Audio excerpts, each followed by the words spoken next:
전 환란 후 휴거 문제로 쉬었지만 에베소서 2장으로 넘어가겠습니다. 에베소서 2장. 에베소서 2장 1절서부터 10절까지는 우리가 구원받기 전에 우리의 모습, 그 다음에 나머지 구원받은 후에 우리의 모습, 이것이 두 가지가 아주 적나라하게 대비되는 것을 우리가 살펴보았죠.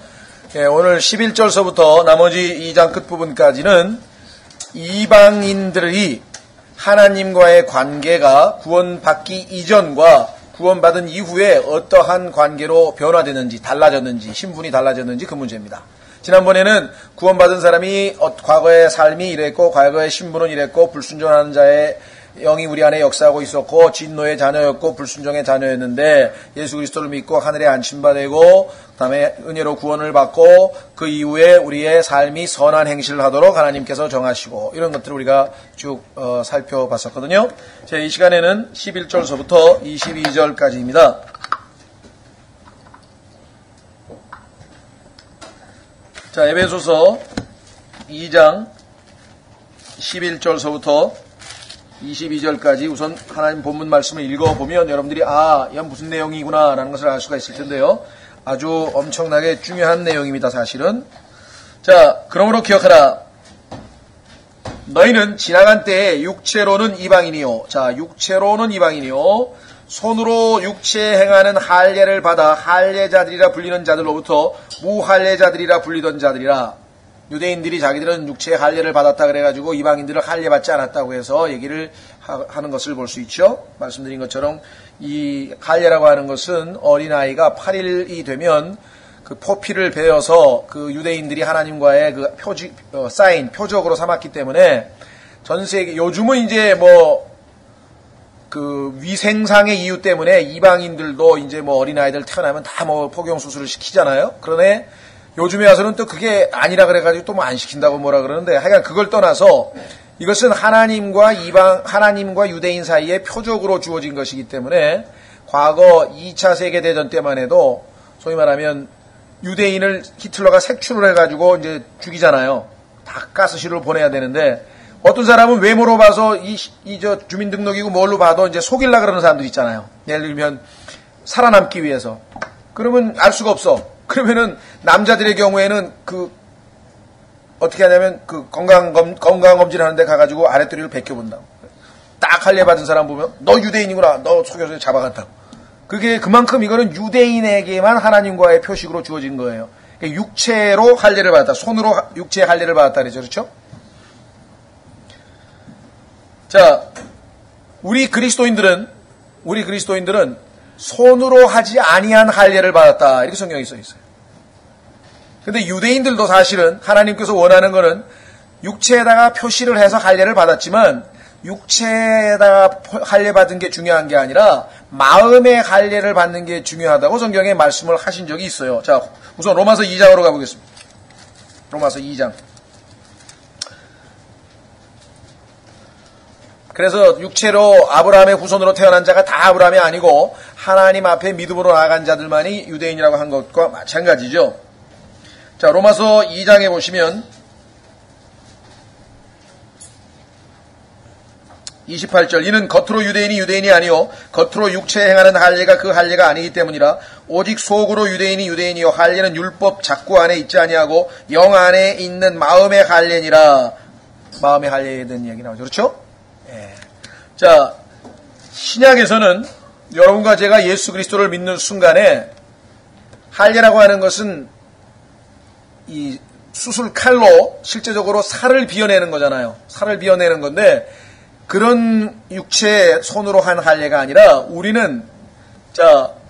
우리 안에는 맨 가운데 영이 있죠? 그 숨이죠. 공기. 하나님께서 우리의 숨의 형태로 우리에게 주어져 있고, 그 다음에는 우리의 혼이 있는데, 그 혼은 영적인 것, 다시 말하면 보이지 않지만 우리 몸 안에 뭔가 있습니다. 혼. 그 다음에 바깥에 지금 현재 우리가 눈에 보이는 육체가 있어요. 그런데 구원받지 아니한 사람은 이 혼이 그러니까 구원받기 전에 아담이 죄를 짓는 순간에 우리의 혼이, 이게 나죠. 우리의 혼이 우리의 육체와 결합을 했어요. 혼인을 했어요. 예, 로마서 7장 4절에 7장에 보면은 그게 언급이 되어 있어요. 한번 보세요. 로마서 7장에 뭐라고 되어 있나?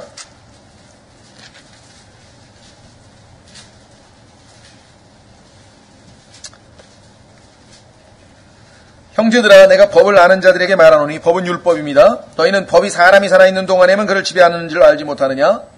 남편이 있는 여인이 자기 남편이 살아있을 때에는 법에 의해 그에게 매여 있으나 만일 남편이 죽으면 자기 남편의 법에서 벗어나니라. 그런즉 만일 그녀가 자기 남편이 살아있을 때에 다른 남자와 결혼하면 간부라 불릴 터이나 그녀의 남편이 죽으면 그녀가 그 법에서 해방되나니 그러므로 그녀가 다른 남자와 결혼할지라도 간부가 되지 아니하니라. 다시 말하면 우리가 예수 그리스도와 혼인을 하려면 우리가 처음에 타락해서 아담의 후손으로 태어났을 때 우리의 몸이 우리의 옛 남편인데 나가 여인이 옛 남편하고 결혼을 해서 혼인이 돼서 성경에 보니까 플래시 육체가 됐다 그랬다. 하나가 됐단 말이에요. 그런데 예수 그리스도를 믿는 순간에 이 내 육체하고 내 안에 있는 혼하고 이렇게 들러붙어가지고 딱 붙어가지고 하나가 된 것을 하나님의 성령의 성령의 칼, 손으로 하는 칼이 아니라 성령의 칼인 하나님의 말씀이 우리 안에 들어오면서 우리의 육체하고 우리 안에 있는 혼하고 어떻게 해요? 예리하게 말씀의 칼로 쫙 갈라가지고 딱 수술이 이루어졌다 이 말이에요. 어떻게 알 수 있는가? 골로새서 2장에 기록되어 있습니다. 그렇기 때문에 여러분과 제가 이제 이 육체로 여러분과 제가 이 손으로 죄를 짓죠?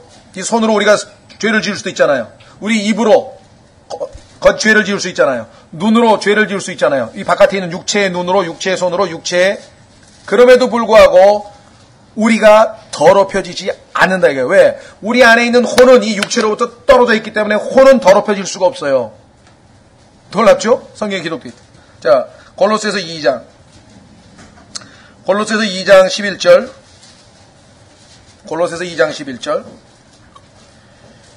또한 그분 안에서, 그렇죠? 또한 그분 안에서 그리스도의 할례로 말미암아 육신의 죄들에 속한 몸을 벗어버림으로, 보세요. 내 혼이 육신의 죄들에 속한 몸, 이 몸하고 들러붙어서 하나가 돼 있었는데 이걸 벗어버렸어요. 어떻게 벗어버렸어요? 그리스도의 할례, 즉 손으로 하지 아니하는 할례로 할례를 받았느니라. 그러니까 여러분들 그 냉장고에 냉동실에 보면은 플라스틱 용기가 있죠? 거기에 지금 물이 담겨져 있어서 냉동에다가 얼려놓으면은 땡땡하게 얼어가지고 플라스틱 용기하고 그 다음에 그 얼음하고는 완전히 들러붙어서 하나가 됐잖아요. 그렇죠? 그렇죠? 그런데 그것을 뜨거운 물에다가 싹 집어넣으면은 순간적으로 어떻게 됩니까? 딱 떨어져 버리죠. 그렇죠? 그래서 그 떨어진 상태에서는 그 플라스틱 용기 위에다가 이렇게 올려놔도 이거는 들러붙어서 한 개가 아니죠. 왜? 엎으면은 그냥 떨어져 나가잖아요. 왜? 이미 지금 벗어나 있기 때문에. 무슨 말인지 알았어요? 그래서 여러분과 제가 죽으면 이 딱 떨어진 이 혼이 즉시 우리는 셋째 하늘로 올라가고 몸은 땅에 묻히더라도. 생각해 보셨습니까? 이게 엄청난 일이에요. 손으로 하지 않은 할례를 받았다고 하는 것은 이건 육신의 죄들의 몸, 그건 멸망이잖아요. 마지막 묻히는 거죠. 땅에. 근데 우리의 혼은 떨어져 나가야 돼. 그래서 비록 우리가 마귀가 우리를 속여서 우리가 하나님께 우리의 몸을 드려야 되는데 하나님께 우리의 몸을 드리지 아니하고 죄에게 우리의 몸을 내줘서 불의한 짓을 하고 죄를 짓고 거짓말하고 우리 손으로 우리의 바깥에 있는 육체로 죄를 많이 짓는다 할지라도, 그렇죠? 어떻게 돼요? 짓는다 할지라도 우리의 안에 있는 혼은 전혀 영향을 받지 아니한다. 왜? 이미 하나님께서 피값으로 사서 구속해가지고 하나님 것이라고 했고 여기 나와 있는 것처럼 육신의 죄들의 몸에서 벗어났기 때문에. 무슨 말 이해가 되셨습니까? 이게 손으로 하지 아니한 할례, 그리스도의 할례를 받은 자들의 모습, 영적인 수술이에요. 네? 영적인 수술. 자, 그래서 우리는 에베소서에서 왜 손으로 육체의 한 할례를 받은 유대인이라고 했냐면 이 사람들은 몸에다가 한 그거 가지고 자랑하고 있는 거야. 우리는 유일한 하나님의 선민이다. 그래서 그들이 옛날에는 우리를 뭐라고 놀렸는 거 아니? 무할례자들이다. 할례도 안 받고 말이야. 그런 자들이라고 놀렸습니다. 12절 다시 에베소서 2장 12절. 그때 너희는 그리스도 밖에 있었고 지금은 그리스도 안에 있죠? 그리스도 밖에 있었습니다. 전에 이스라엘 연방 국가 밖에 있던 외인들이며, 그래서 이방인들은 이스라엘 백성들이 모이는 그 집회 또는 하나님 앞에 그 섬기기 위해서 모이는 명절날 이런 날 이방인들은 아예 거기 끼지도 못했다 이거죠. 약속의 언약들에서 분리된 낯선 자요. 언약 우리하고 상관없는 것이었어요. 세상에서 소망도 없고 하나님 밖에 있던 자들이더니. 자 보세요. 로마서 9장으로 가시면 모든 하나님이 주신 축복들은 다 유대인에게 주신 것이었습니다. 한번 확인해 보십시오. 그래서 유대인은 하나님께서 민족들 가운데 하나로 간주하지 않겠다. 민족들 가운데 하나로 간주하지 아니하고 유대인은 holy nation, 거룩한 민족. 그래서 하나님이 아주 딱 하나님 몫으로 딱 떼놨어. 그리고 이 세상의 나머지는 다 뭐예요? United Nations, UN. 모든 이 세상에 있는 나라들은 다 이방인 민족들. 왜 그랬을까요? 여기 보세요. 로마서 9장에 그 답이 나와 있습니다. 내가 그리스도 안에서 진실을 말하고 거짓말을 하지 아니하노라. 내 양심도 그리스도 안에서 나에 대해 증언하거니와 내게는 마음속에 큰 근심이 있고 계속해서 슬픔이 있노라. 육체에 따른 내 형제, 바울이 유대인을 얘기하죠. 내 친족을 위해서라면 차라리 내 자신이 그리스도로부터 저주받기를 바랄 수도 있으니 그들은 이스라엘 사람들이니라. 그들에게는, 자, 이방인에게는 없는 특징들이 있어요. 특권이 있어요. 특권. 첫째, 양자 삼으심. 하나님께서 이스라엘 민족을 내 맏아들로 삼겠다고 출애굽기에서 말씀하셨죠. 맏아들로 삼겠다. 양자 삼으심. 영광.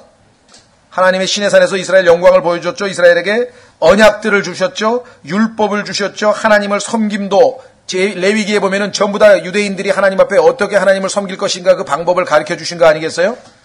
이방인들은 하나님하고는 상관없이 하나님 바깥에 있었다. 바깥에. 그런데 그 다음에 약속들이 있고 조상들도 그들의 것이고 육체에 관한 그리스도께서도 그들에게 나셨으니 이보다 더 많은 특권을 받은 민족이 있습니까? 없죠. 그래서 유대인들은 뭐예요? 우리가 선민이다. 우리가 최고다. 이래야. 그래서 너희들은 하나님도 없고 다 이방인이다. 이렇게 해서 그런 취급을 받던 우리들 아니었느냐. 과거에. 다시 에베소서로 돌아오세요. 에베소서.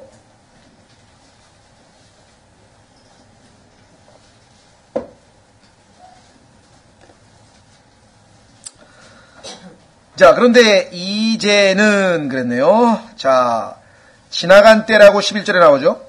11절에 보니까 그러므로 기억하라 너희는 언제요? 지나간 때. 구원받기 전입니다. 그런데 이제는 뭐예요? 이제 구원받고 난 후에. 차이 아시겠죠? 13절에. 그러니까 지나간 때와 이제 이 두 가지 차이가 있는데, 자, 그럼 이제는 어떠냐? 한때 멀리 떨어져 있던 너희가. 자, 하나님 앞에 가까이 이스라엘 백성들 이외에는 다가설 수가 없다 그랬죠. 멀리 떨어져 있다 그랬죠. 그렇죠? 신명기 4장 한번 찾아보겠습니다. 신명기 4장.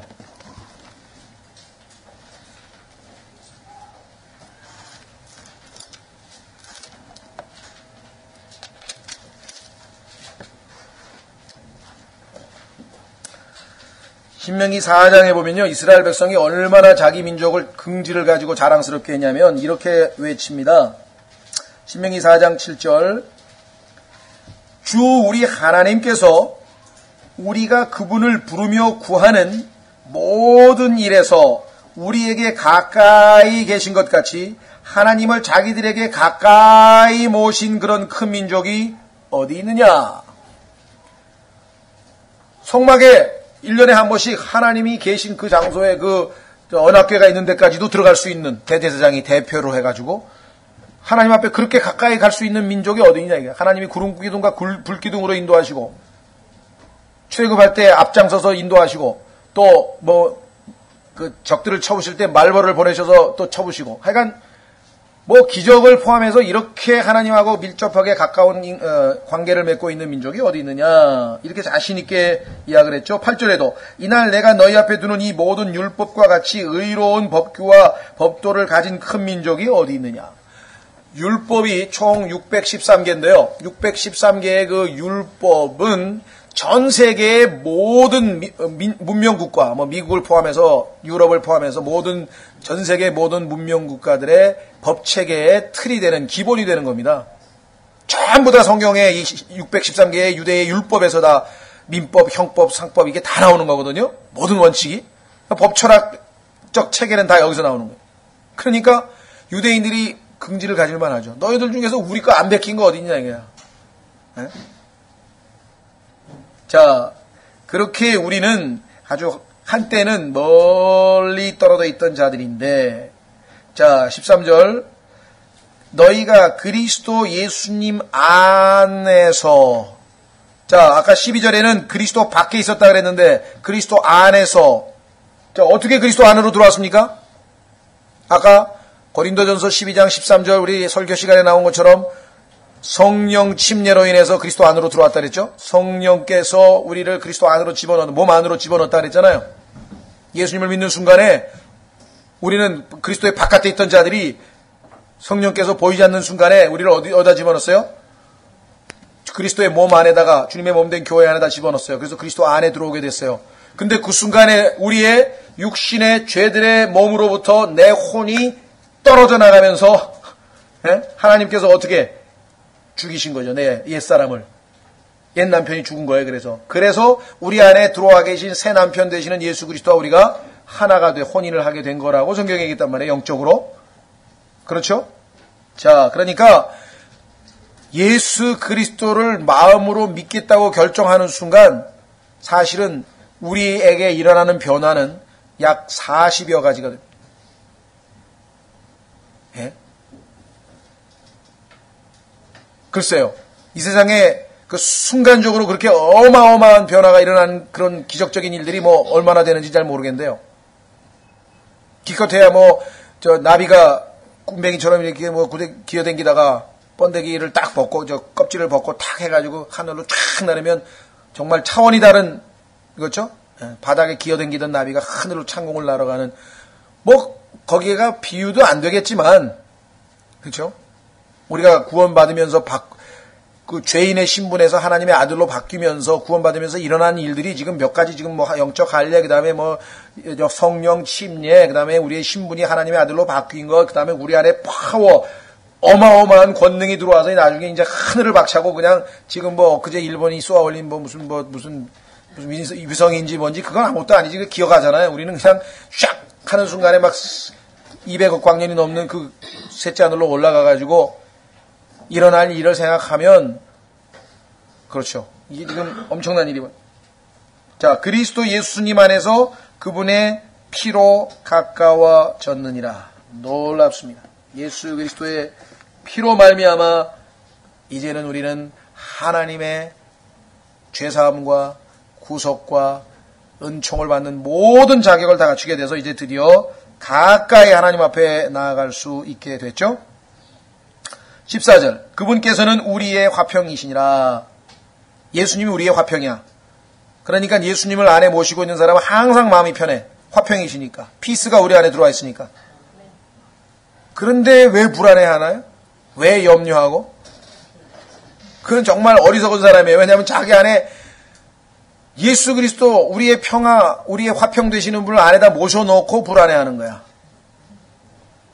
그렇죠. 걱정하고. 아마 예수님께서 제일, 넌 왜 내가 너하고 같이 있는데 내가 네 안에 있는데 뭔 걱정이냐, 뭔 걱정. 심지어는 죽어도 이기라 그랬잖아요. 최악이 뭡니까? 여러분과 저에게 있어 최악. 죽는 거죠. 근데 죽는 게 이익이라 그랬는데, 죽는 것마저도 이익이라 그랬는데, 확인해 보겠습니다. 빌립보서 2장. 죽는 것도 이익인데 두려울 게 뭐가 있나요?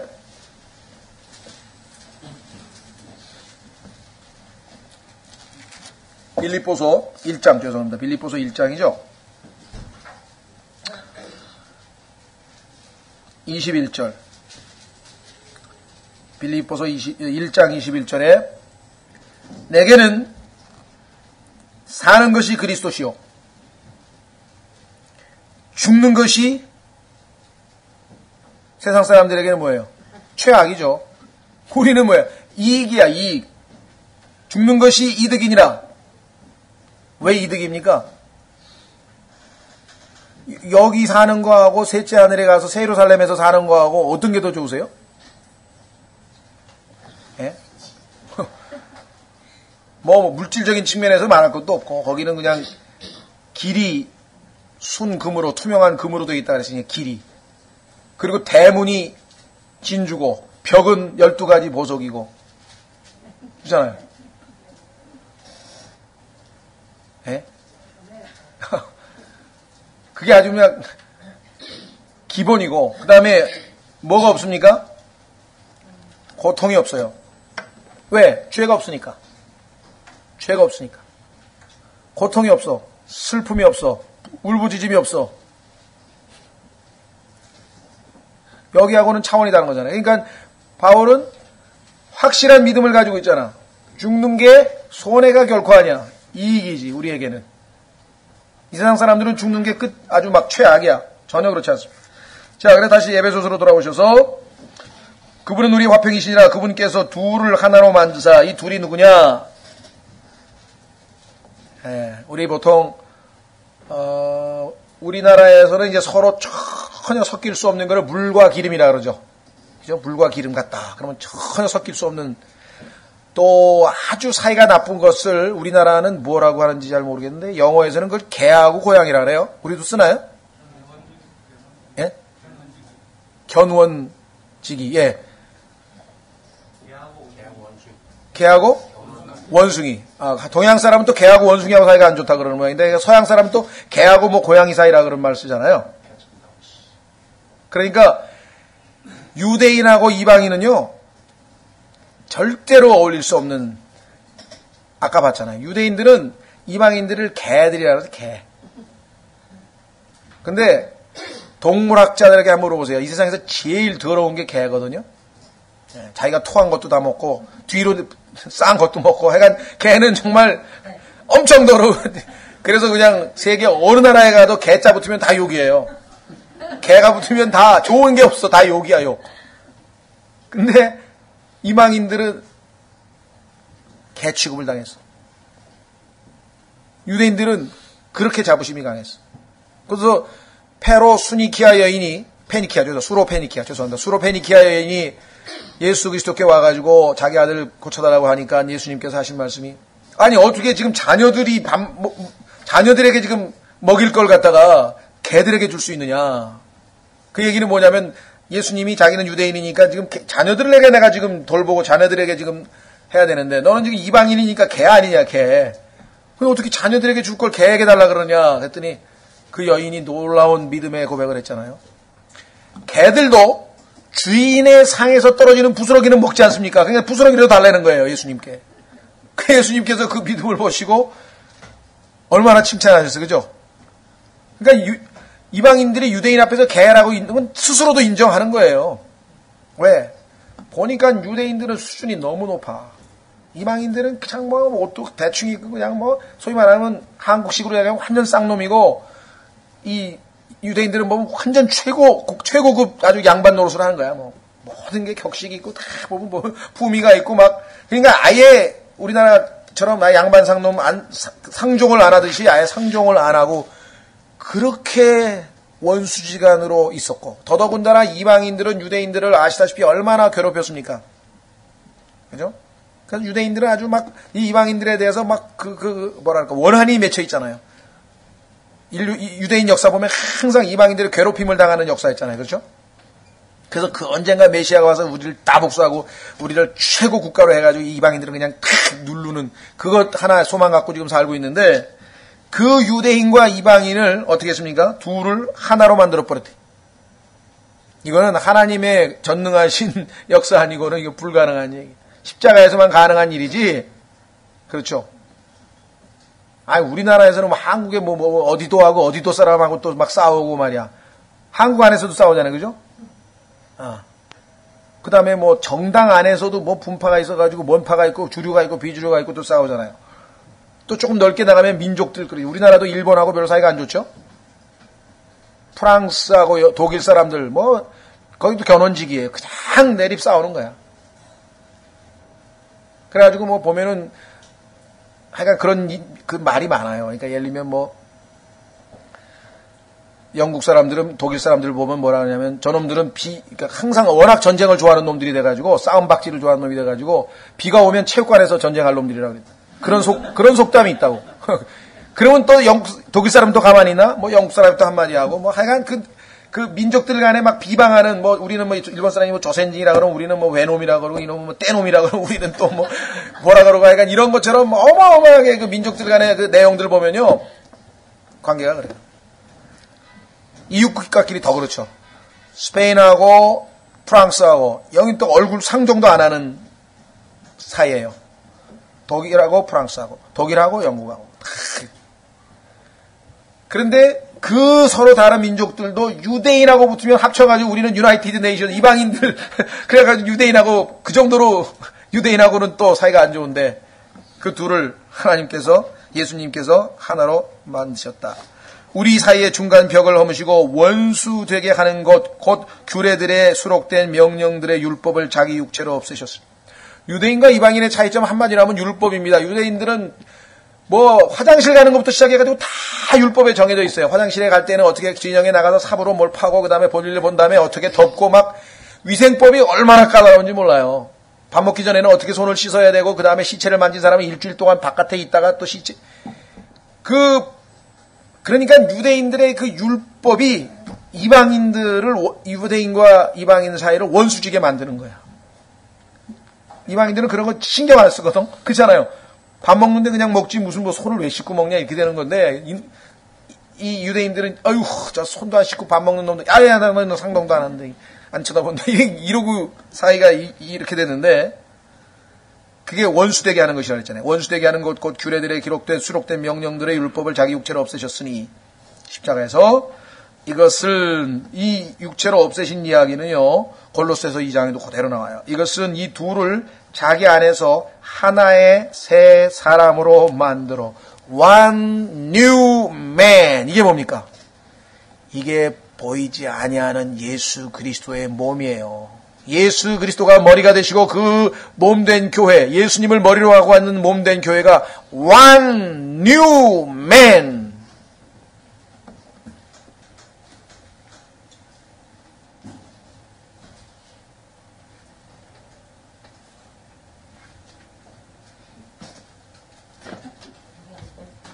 죄송합니다. 이게.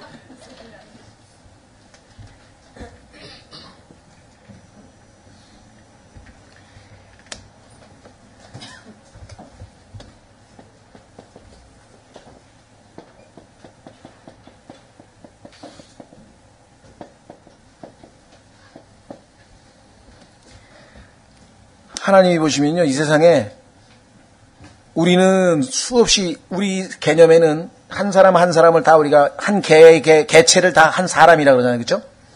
하나님이 사용하시는 개념은 그런 개인주의적인 개념이 아니라 그랬죠. 아까 인디비주얼이 아니라 그랬죠. 한 사람 이건 개체야 개체, 개인이야 개인. 그런데 하나님 보시기에는 이 세상에 안 믿는 사람, 예수 그리스도의 생명이 안에 없는 사람은 몽땅 합쳐서 원맨이야. 한 사람, 한 인류. 그게 뭐냐면 아담이야, 아담. 그런데 이 아담 안에 있는 사람 중에서 예수 그리스도를 구세주로 영접하게 되면은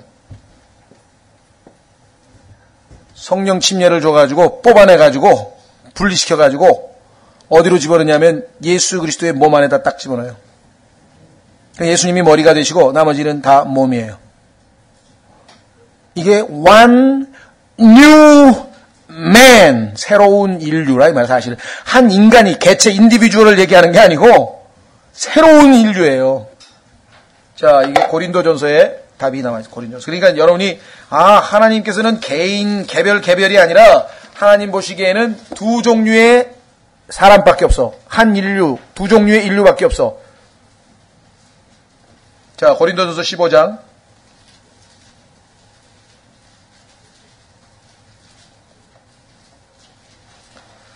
45절, 고린도전서 15장 45절. 그러므로 기록된 바 첫 사람 아담은, 자 여기 보시면 첫 사람 아담은 살아있는 혼이 되었더라. 창세기 2장 7절에 나오죠. 산 혼이 됐다 그랬잖아요. 자, 그 다음에 마지막 아담은 살려주는 영이 되셨느니라. 자, 예수님의 이름에 십자가에 달리시기 전까지 예수님의 이름이 뭐냐면 마지막 아담이야. 이 아담 족속이 아직도 아담 족속도 더 있죠. 앞으로 태어날 애들 또 있잖아요. 언제까지 될지만 이 아담 족속들을 총 징해서 마지막 아담으로 예수님께서 오셔서 십자가에서 죽으신 거예요. 그렇죠? 근데 이것을 첫째 사람이라고 그랬어요. 하나님께서 첫째 사람 아담. 그런데 예수님은 마지막 아담으로서 인류를 대표해서 죽으시고 부활하셔서는 이제는 마지막 아담이 아니라 둘째 사람. 아까 얘기했죠. One new man. 한 새 사람. 이건 옛사람이고. 그러니까 하나님 보시기에는요. 옛사람에 속한 거는 이 아담 중에 아무리 젠틀맨이 있고 멋진 사람이 있고 인격자가 있고 뭐 공자님 같은 사람도 있고 부처님 같은 사람이 있어도 끝이야. 이게 옛사람은 그냥 이거는 쇳덩어리야. 이건 끝이야. 일로 넘어와야 돼. 새 사람 안에 들어와야 돼. 이게 구원이야. 어떤 분들은 야 여기에 속한 사람 중에서 여기에 속한 사람들보다 훨씬 인격적으로 뛰어난 사람이 있다. 있어요. 그렇죠. 여기 있는 사람들 중에서 우리 주변에 정말 예수님을 안 믿는데 보니까 정말 너무나 멋지고 훌륭하고 젠틀맨 많죠. 그렇죠. 그래도 예수님은 그게 뭐라 그래요? 하나님께서는 그거는 육으로 난 것은 육이요. 그게 우리가 볼 때는 굉장한 의인데 하나님이 보시기에는 더러운 걸레라 이 말이에요. 왜? 뿌리가 잘못된 거야. 겉에는 깨끗한 것 같은데 안에 들여다보니까 완전히 썩은 거야. 뿌리가 잘못된 거예요. 여기서 나온 거라고. 여기서. 육으로 난 것은 육이요. 성령으로 난 것은 영이라. 이 안으로 넘어 들어와야 된다. 비록 이 안에 들어온 사람들 중에서 아직 구속받지 못한 육신을 입고 있어서 자꾸 육신을 따라 죄를 지어서 그러나 그 혼은 뭐예요? 육신의 죄들의 몸으로부터 벗어났다 그랬잖아요. 할례 받았다 그랬잖아요. 그래서 여기 있는 사람은 이제 뭐예요? 그 육신을 따라 살지 아니하고 성령을 쫓아 살아서 하나님을 영화롭게 하면 상급이 있고 그렇지 못한 사람은 상급이 없고 그 대신 그렇죠? 이 사람들은 어떻게 돼요? 나중에 그 자기가 자꾸 그 몸 안에 죄가 남아 있었는데 그 죄가 호련히 영광스러운 몸으로 바뀌면서 완전히 예수님이 오면서 해결이 되겠죠. 소망이 있잖아요. 그래도. 그렇죠? 여기는 뭐예요? 소망이 없는 거예요. 왜? 거저 주시는 하나님의 은혜를 거부했기 때문에. 자, 고린도전서 계속 보세요. 여기 뭐라고 돼 있나? 46절.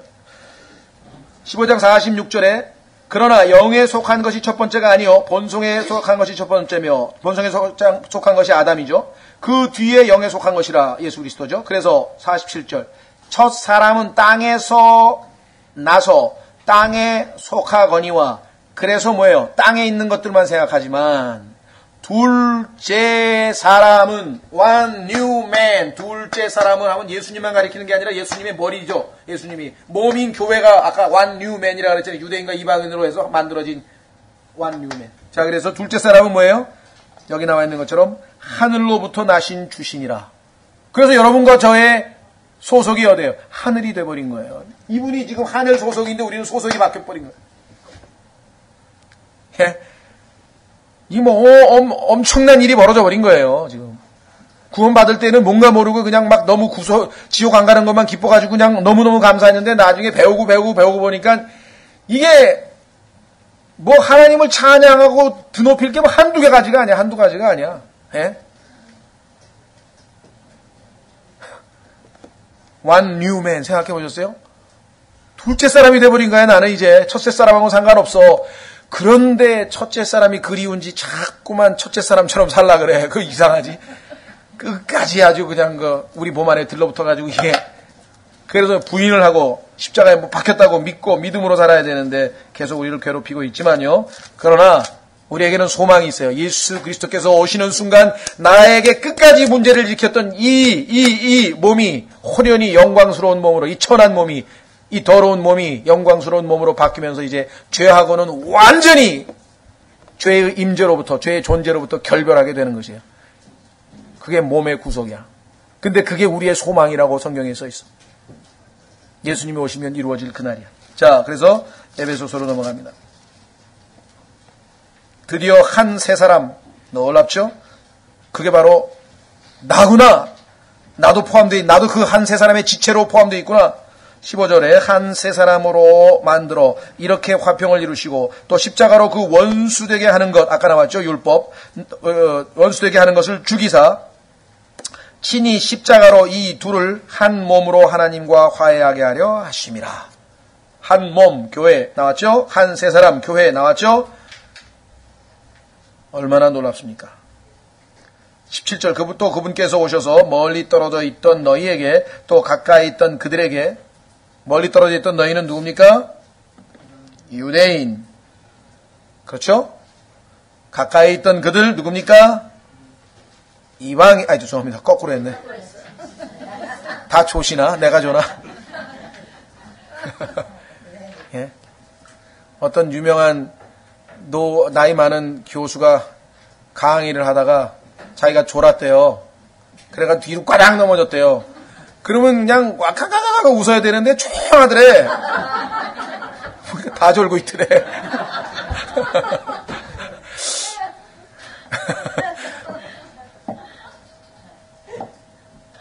자, 거꾸로죠. 예. 멀리 있었던 게 여러분과 납니다. 가까이 있던 게 유대인들입니다. 그런데 그들에게 화평을 선포하셨느니라. 그분을 통하여 우리 둘이 유대인과 이방인, 개와 고양이가, 물과 기름이, 예? 우리 둘이 한 성령을 힘입어. 이게 인간적으로는 안 되는 일이다. 불가능한 일이다. 한 성령을 힘입어 아버지께로 나아감을 얻나니. 이방인들이 하나님과의 관계에 있어서 어떤 관계로 돌변했는가 보세요. 이제 아버지께로, 옛날에는요, 유대인들도 아무도 함부로 못 들어가. 대제사장만 짐승의 피를 가지고 겨우 1년에 한 번 속죄일날 들어갔는데, 그게 아니라 이제는 뭐야? 그냥 담대하게 나아갈 수 있어. 자, 히브리서 9장으로 가보세요. 여러분이요, 아침에 그래 습관적으로 일어났으니까 무릎 꿇고 하나님 오늘 하루 붙잡아 주세요. 뭐 간단하게 기도하고 아마 하루 시작할지 모르겠는데, 그 간단한 기도마저도 엄청난 일을 한 거예요, 사실은. 예? 사실은 청와대 한번 갔다 온 거라고, 그게. 예? 엄청난 일을 한 거예요. 자, 히브리서 9장. 여러분들이 괴로울 때 아버지 하나님 하고 그 순간에 셋째 하늘로 가는 거예요. 그냥 즉시로 그냥 지성소로 들어가는 거예요. 예? 엄청난 특권을 누리고 사는 거죠, 지금 우리가. 자, 누굽니까? 그 신정아 씨인가? 그분은 변양균 씨 만나려고도 비서실에 가서 자기 방명록에 이름 쓰고 만나러 가는데도 또 어째서 못 만나고 보좌관만 만나고 돌아갔다는 둥 그랬는데, 우리는 그런 법이 없어요. 보좌관을 만날 일도 없고, 아버지 하는 순간에 그냥 직통으로 그냥 아버지 하나님하고 대화를 나눌 수 있는 거예요. 느헤미야 아까 봤죠? 하늘의 아버지께 기도하는 거 보셨죠? 즉시로 응답받는 거 보셨죠? 그리스도인들이야말로 아까 내가 자기 자신을 너무 높이 평가하지 말라고 하는 그것하고 문맥이 다른 겁니다. 지금 우리가 긍지를 갖는 거는 하나님께서 나에게 얼마만큼 고상하게 그 신분을 높이셨는가, 그걸 생각하는 거죠. 결코 이렇게 어깨를 쭉 늘리고 힘이 하나도 빠져, 메가리가 하나도 없어가지고 이러고 살 때가 아니에요, 지금 우리가. 예? 타이어 빠지듯이 성령이 충만해. 성령이 꽉 차야 타이어가 뺑뺑 해야지, 그냥 고무 축 처진 것처럼 하면 안 되겠죠. 자, 9장. 아니죠. 10장이라 그랬죠? 10장 14절. 아니야, 몇 장이야? 9장이라 그랬나요? 예, 9장 14절, 죄송합니다. 히브리서 9장 14절, 하물며 영원하신 성령을 통해 자신을 점없이 하나님께 드린 그리스도의 피가 죽은 행실로부터 너희 양심을 얼마나 더 많이 깨끗하게 하여 살아계신 하나님을 섬기게 하겠느냐. 자, 어디로 가냐면요, 10장 22절로 가보세요. 10장 22절로 가면은, 19절서부터 10장 19절서부터 여러분과 제가 하나님 앞에 즉시로 어느 때든지 갈 수 있습니다. 그러므로 형제들아 우리가 예수님의 피를 힘입어 새롭고 살아있는 길로 지성소에 들어갈 담대함을 얻었나니. 지성소에 들어갈 담대함은 이거 목숨 걸고 하는 거거든요. 제사장도 피를 가지고 들어갔는데도 뭔가 거룩함이 상실된 채로 가면은 아무 소리도 안 나면 대제사장이 죽은 거예요. 그래서 대제사장이 죽었는지 살았는지 알기 위해서 방울을 달고 들어가는 거예요. 그래서 방울 소리가 나면 걸어다니니까 살았나 보다 그러고 방울 소리 안 나면 아이고 이 무슨 하나님 앞에 하나님의 거룩함을 손상시킨 거야. 뭔가 이게 죄를 있든지 숨긴 죄가 있든지 뭔가 일이 벌어진 거야. 예? 스가랴 누가 침례인 요한의 아버지도 그냥 가가지고 했다 벙어리 돼가지고 나왔잖아요. 얼마나 그 하나님의 거룩하심이. 여기 보시면 지성소에 들어갈 담대함을 이 길은 그분께서 우리를 위하여 휘장고 자기의 육체를 통해 거룩히 구별하신 것이다. 예수님께서 십자가에서 못 박히시는 그 순간, 숨을 거두시는 그 순간 하늘에서 하나님께서 위에 있는 휘장을 쫙 찢어서 위에서부터 아래까지 휘장이 찢겨나가고 지성소로 들어가는 길이 그냥 열려버렸잖아요.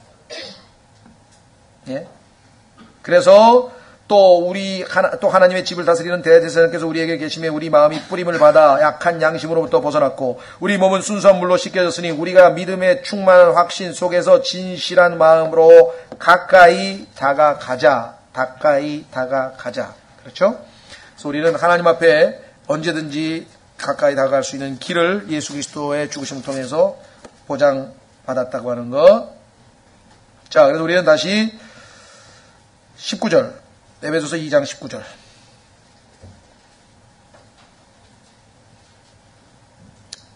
그러므로 이제 너희는 더 이상 낯선 자도 아니요. 옛날에는 유대인들이 뭐라 그러냐면 너희는 낯선 자라 그랬어. 왜 그랬을까요?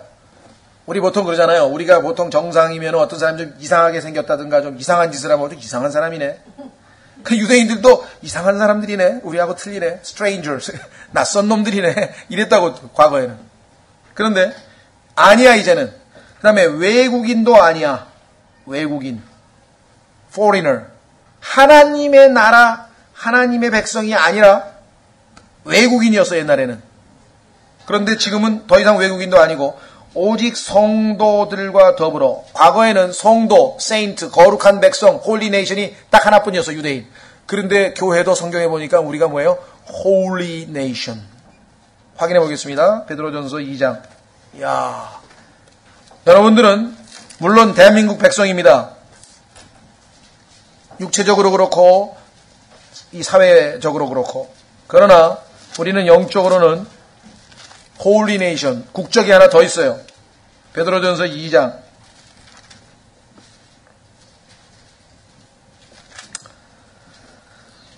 베드로전서 2장 9절. 그러나 너희는 선정된 세대요. 뽑힌 세대라 이 말이에요. chosen generation.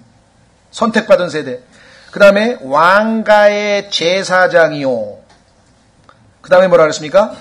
holy nation. 거룩한 민족이요. 특별한 백성이니. 그런데 여기 나와 있는 이 해당되는 게 전부 유대인들이 가지고 있던 특권들이었어요. 여기 나와 있는 거. 선정된 세대, 택함받은 백성이었죠. 왕가의 제사장, 거룩한 민족, 특별한 백성. 이 전체가 유대인에게만 해당되는 칭호인데 우리 그리스도인들도 그리스도 안에 들어와서 동일한 그러한 칭호를 얻게 됐다. 자, 다시 에베소서로 갑니다. 2장. 동료 시민이래 이제. 유대인들과 성도들과 더불어 동료 시민이요. 그 다음에 하나님의 집안에 속한 자들이며 이제 하나님의 가족 안에 들어가 있다. 유대인만 받아들이라 했는데 이제 아니다 이게 이제. 하나님의 집안에 속한 자들이며 그 다음에 또 사도들과 대언자들의 기초 위에 세워진 자들이니라. 예수 그리스도께서 친히 으뜸 모퉁이 돌이 되시나니. 자 보세요. 예수님께서 머리이신 동시에 교회의 그렇죠? 교회가 예수 그리스도의 몸이라고 할 때에는 예수님께서 머리잖아요. 그런데 교회가 하나님의 빌딩, 하우스, 성전, 집이라고 할 때에는 예수님이 모퉁이 돌이야. 머릿돌이시고. 그렇죠? 자, 그래서 여기 보시면 예수 그리스도께서 으뜸 모퉁이 돌이 되시나니 그분 안에서 모든 건물이 예수님께서 뭐라고 얘기했습니까? 마태복음 16장에서 내가 내 교회를 뭐라고? build, 세우겠다. 빌딩을 세우겠다. I will build my church. 그러니까 교회는 뭐예요? 영적인 집이다 이 말이에요. 여기 나와 있잖아요. 그분 안에서 모든 건물이, 빌딩이 꼭 맞게 함께 뼈대를 이루어 주 안에서 한 거룩한 전으로 어떻게 한다고요? 자라나고. 지금 계속해서 완성돼 지어져 가고 있는 중입니다. 그분 안에서 너희도 성령을 통해 하나님의 거처로 함께 세워져 있느니라. 그래서 우리 안에, 교회 안에 누가 계세요? 보이지 않는 예수 그리스도의 몸된 교회 안에 성전께서 너희가 하나님의 성전인 것과 개개인 안에 성령님께서 우리 안에 들어오셔서 우리 안에 내주하고 계신 것은 성경적으로 맞는 말이지만 나가 하나님의 집이냐? 성전이냐? 아니죠. 성전의 한 부품이지. 성전은 예수 그리스도의 몸된 교회잖아요. 보이지 아니하는 전체가 성전이잖아요. 그래서 너희가 하나님의 성전인 것과 단수로 되어 있지 않아요. 너희가 하나님의 성전인 것과 하나님의 거룩한 영이 너희 안에 거하시는 줄 알지 못하느냐. 물론 우리가 아들이기 때문에 하나님께서 우리에게 아들의 영을 우리 안에 보내사 우리로 아바 아버지라 부르게 하셨느니라. 갈라디아서에 보면 우리 안에 개개인에게 다 성령이 와 계셔요. 그렇죠? 그러나 교회라고 하는 개념은 우리 개체가 성전이라고 하는 개념보다는 성경에서는 성전의 일부 부품의 전체가 하나가 돼서 성전이 된 것이에요. 자, 여기 보시면 사도들과 대언자들이 기초입니다. 일단 교회의 기초가 초대교회에 세워진 다음에는 오늘날은 사도와 대언자들이 필요합니까? 필요하지 않습니까? 필요하지 않죠. 이걸 조심하셔야 돼요. 오늘날도 뭐 사도라 그러고 자기를 대언자라 그러고 막 이런 사람들이 있는데 성경에는 그렇게 되어 있지가 않아요. 왜냐하면 예를 들면 어떤 건물을 지금 짓고 있는데요. 거기다가 지금 예수님이 모퉁이돌이 되셨어. 그 위에 지금 사도들과 대언자들이 기초를 다 놨어. 그리고 그 위에 지금 계속해서 지어져 가고 있어. 그러면 기초가 왜 또 필요하냐고. 기초가 왜 또 필요하냐고. 아니죠. 자, 그래서 보세요. 에베소서 4장 넘어가시면 우리가 에베소서 한 장 넘기시면 4장에 11절 예수님께서 승천하신 다음에 자 예수님이 머리신데 머리 되신 분께서 승천하신 다음에 이 땅에 몸을 남겨두고 가셨죠. 그래서 그 몸을 세우기 위해서 교회를 세우시기 위해서 이제 은사들 아까 얘기했던 교회를 섬기는 은사들을 주셨는데 그 은사의 이름이 자 보세요. 11절에 그분께서 더러는 사도로 더러는 대언자로 더러는 복음 전도자로 더러는 목사와 교사로 주셨으니 자, 그래서 오늘날 사도와 대언자는 더 이상, 왜? 아까 얘기했잖아요. 기초들이라 그랬잖아요. 그렇죠. 그래서 오늘날은 이 땅에 지금 현재 하나님께서 주님의 몸된 교회로 주신, 교회에 주신 은사들이 선물이 뭐예요? 복음 전도자, evangelist. 요즘으로 치면 선교사에 해당되겠죠. 전혀 복음이 들어가 있지 않은 지역에 가서 복음을 전해서 거기서 교회를 세워요. 그래서 한 3, 4년 가르치면 그 중에 하나님이 목사와 교사의 은사를 준 사람이 있어요. 아, 이 형제를 하나님께서 목사로 주셨구나. 그럼 그에게 안수하고 목사로 세우고 그 이벤젤리스트는 또 다른 지역에 가서 또 교회를 세워요. 지금 현재 우리나라에도 보면은 지난번에 우리하고 교자 지금 강릉에 계신 리오 더튼 선교사 같은 경우 지금 7번째 교회를 세운 거거든요. 교회에 와서 복음 전해서 교회 세우고 거기서 목사와 교사의 은사를 가진 형제가 있으면 그를 목사를 안수하고 거기다 맡기고 그 사람으로 사역을 하게 성도를 완전케 하는 일을 하고 그는 또 떠나가서 세우고 그래서 선교사라고 하는 성경에 있는 이벤젤리스트 이 복음 전도자라고 하는 이름을 제대로 부여받으려면 선교사라고 이제 선교사란 말은 미셔너리라고 하는 말은 라틴어에서 나온 말이에요. 라틴어에서 미션 임무를 부여받았다 이 말이죠. 그래서 진정한 선교사는요. 여기 한 군데 와서 목사 오래 하는 게 선교사 아닙니다.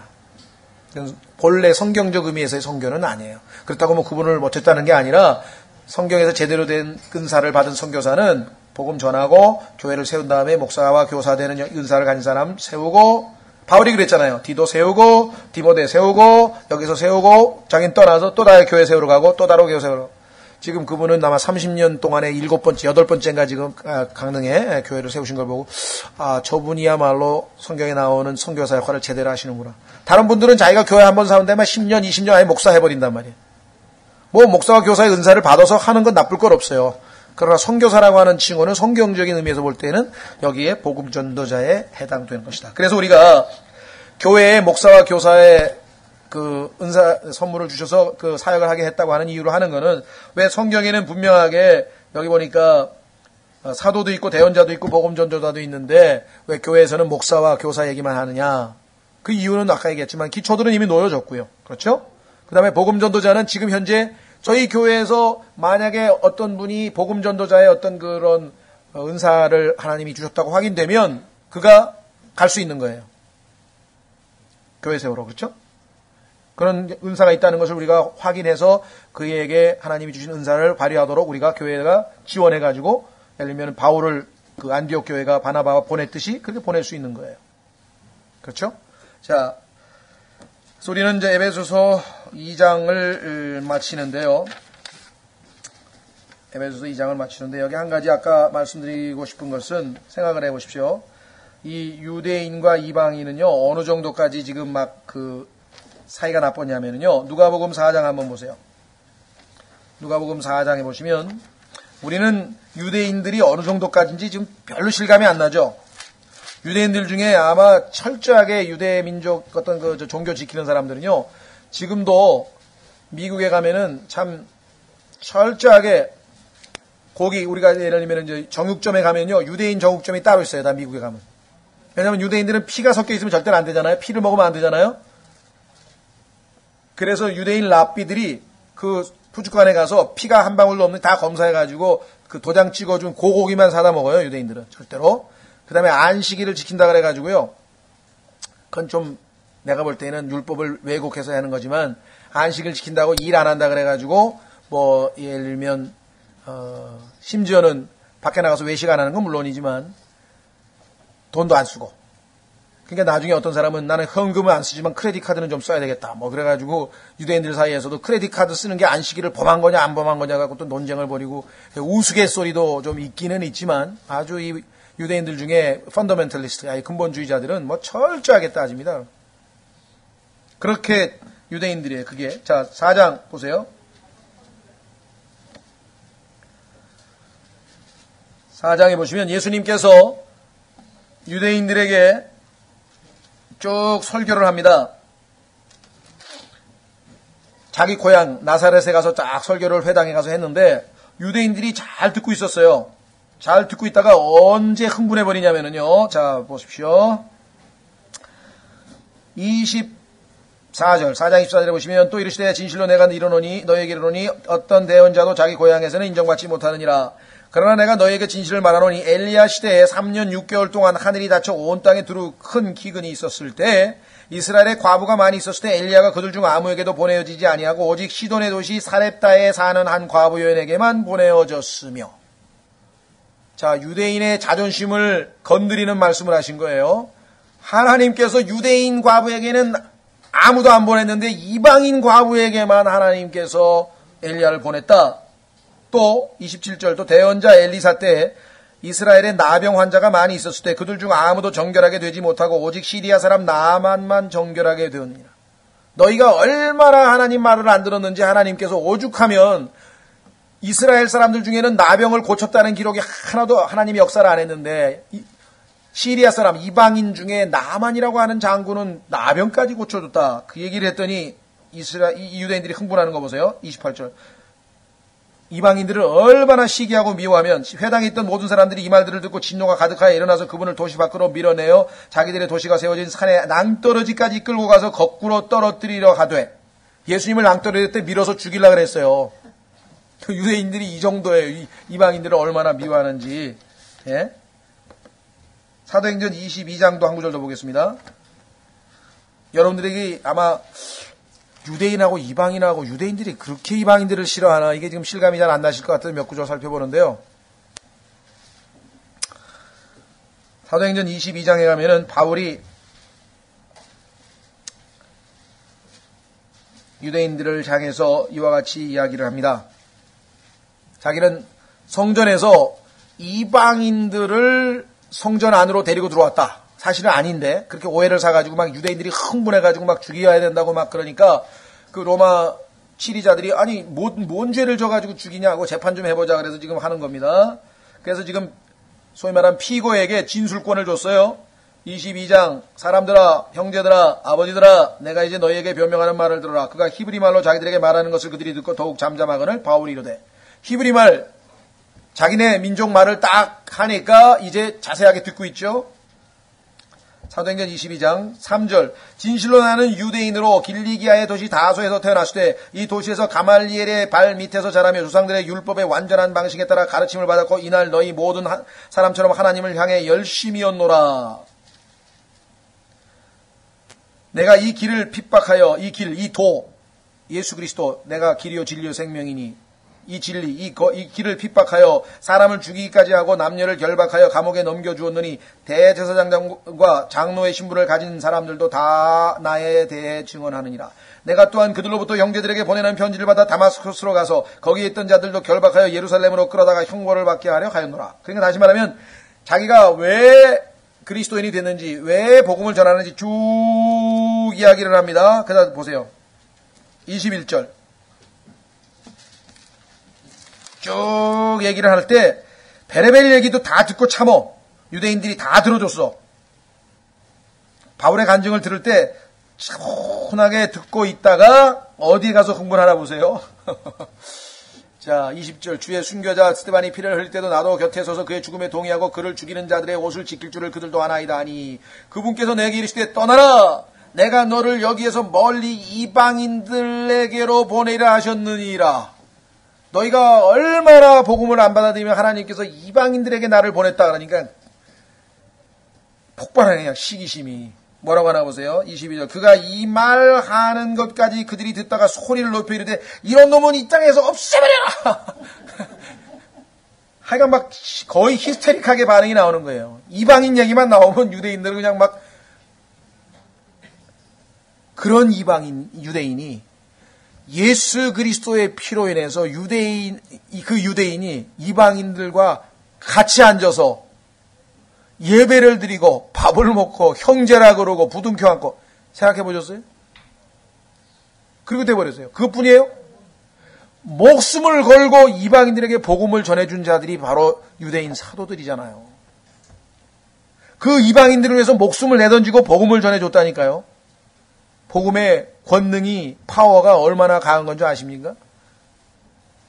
예? 이 원수 같던 이 둘이 얼마나 이렇게 놀랍게 하나가 됐으며 그들이 구원받도록 하기 위해서 목숨을 걸고 복음을 전해준 자들이 유대 사도들이 유대인 그리스도인들이었다는 사실을 한번 생각해 보세요. 얼마나 복음의 권능이 놀라운 것인가 한번 생각해 보시기 바랍니다. 베드로 이탈리아 백부장 집에 하나님께서 보내니까 거길 다 가잖아요. 아예 그냥 상종도 안 하려고 했는데 가려니까 가잖아요. 가서 다 복음 전해줘가지고 성령 임하고 다 역사를 하잖아요. 그렇죠? 예. 그래서 이 유대인들은요 예수님을 십자가에 못 박는 날도 빌라도의 그 재판정에 안 들어갔어요. 왜냐하면 그 다음 날이 안식일이기 때문에 그 이방인 빌라도의 법정 안에 들어가면 자기들이 더럽혀지잖아요. 그러면 안식일 그거 참석 못할까봐 그 이방인들의 법정까지도 안 들어가고 바깥에 있었던 사람들이 유대인이에요. 이방인들하고 아예 상종을 하려고. 유대인과 이방인의 중간, 소위 말하면 뭐라 그러나요? 이거 믹스드 피플. 혼혈이 누구냐면 사마리아인이거든요. 사마리아. 이스라엘 백성들이 그 북왕국 이스라엘이 타락해서 하나님께서 시리아 백성을 보내서 시리아를 쳐서 그 시리아 사람들이 거기에 남겨져서 남아있는 이스라엘 백성과 혼혈이 된 게 사마리아예요.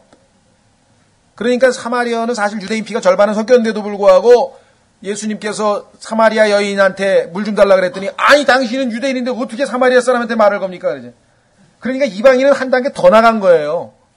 무슨 말 아시겠어요?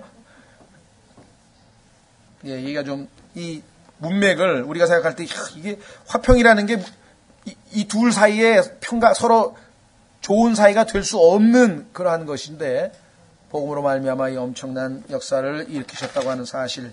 우리는 과거로 치면 아예 그냥 양반들이 칠 때 아주 상놈 중에 상놈에 속한 자들이었는데 우리가 예수 그리스도로 말미암아 이 은혜의 하나님의 백성의 반열에 우리가 들어왔다고 하는 사실.